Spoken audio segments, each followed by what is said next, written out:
नमस्कार। मैं हूं विवेका। आप देख रहे हैं खबर बिहार 24। अग्निपथ योजना के ऐलान होते ही पूरे देश में हिंसा भड़क गई, युवा वर्ग सड़क पर आ गए और सबसे ज्यादा अगर सरकारी संपत्ति की क्षति हुई है तो बिहार में हुई है। बिहार में कई भाजपा के नेताओं के घरों पर हमला हुआ, गाड़ियों को तोड़ा गया और भाजपा कार्यालय को आग के हवाले कर दी गई। ट्रेनें जलाई गई, प्लेटफार्म तोड़े गए, टोल प्लाजा तोड़ा गया। इन सारे घटनाक्रम के बाद अब भाजपा और जदयू में तकरार शुरू हो गई है। जहां एक और जदयू ने इस योजना को वापस लेने की मांग की थी देश के प्रधानमंत्री नरेंद्र मोदी जी से, वहीं भाजपा अब नीतीश कुमार के ऊपर ठीकरा फोड़ते हुए ललन सिंह और उपेंद्र कुशवाहा को दोषी बताते हुए कहते हैं कि अगर उन नेताओं का बयान सही होता तो बिहार में इतनी बड़ी हिंसा नहीं होती। हिंसा का दोषी भाजपा अब जदयू को बता रही है।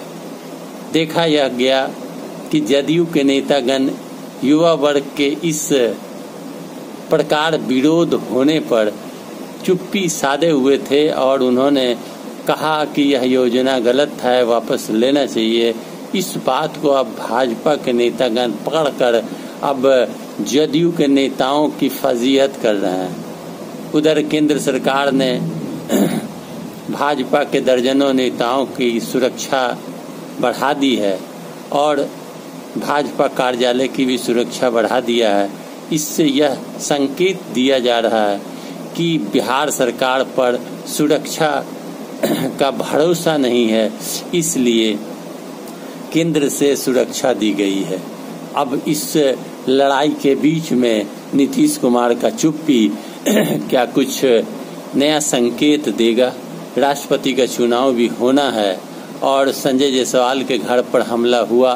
तारकिशोर प्रसाद ने कहा कि प्रदेश अध्यक्ष के घर पर हमला हुआ, रेणु कुशवाहा उप मुख्यमंत्री के गाड़ियों को तोड़ा गया, कार्यालय को फूका गया। कहीं न कहीं बिहार सरकार की चुप्पी के कारण कानून व्यवस्था नाम की कोई चीज नहीं रह गई। पदाधिकारी चुप लगा दिए और इतनी बड़ी हिंसा हो गई। अब अग्निवीर योजना की जो कार्रवाई है देखने को मिल रहा है। आज भारत बंद होने के बाद भी कहीं भी हिंसक घटना नहीं घटी। चप्पे चप्पे पर पुलिस बल को तैनात किया गया था, लेकिन बिहार में भाजपा और जदयू के बीच शीत युद्ध जारी है। दोनों एक साथ मिलकर सरकार चला रहे हैं, लेकिन भाजपा और जदयू में तकरार जारी है। ललन सिंह, उपेंद्र कुशवाहा भाजपा के नेताओं के बातों को काटने में लगे हुए हैं, लेकिन संजय जायसवाल, तारकिशोर प्रसाद सहित हरिभूषण ठाकुर विधायक के बोल आपत्तिजनक जरूर हैं, जिसने इस हिंसा को दूसरे रूप में देखना हरिभूषण ठाकुर ने शुरू किया है। कहना गलत नहीं होगा कि सरकार में साथ हैं, लेकिन एक दूसरे पर छींटाकशी करके दबाव बना रहे हैं। क्या नीतीश कुमार को अब इतनी फजीहत सहने के बजाय सरकार से अलग होना चाहिए? नीतीश कुमार को अपने कुर्सी को त्याग कर जदयू के प्रतिष्ठा को और जदयू के नेताओं के प्रतिष्ठा को बचाते हुए भाजपा से अलग होना चाहिए। क्या भाजपा का इसी प्रकार का आरोप, भारतीय जनता पार्टी का आरोप जदयू सहते रहेगी? क्या नीतीश कुमार को कुर्सी का लोभ है और लोभ के कारण नीतीश कुमार चुप रहकर ये सब बर्दाश्त कर रहे हैं?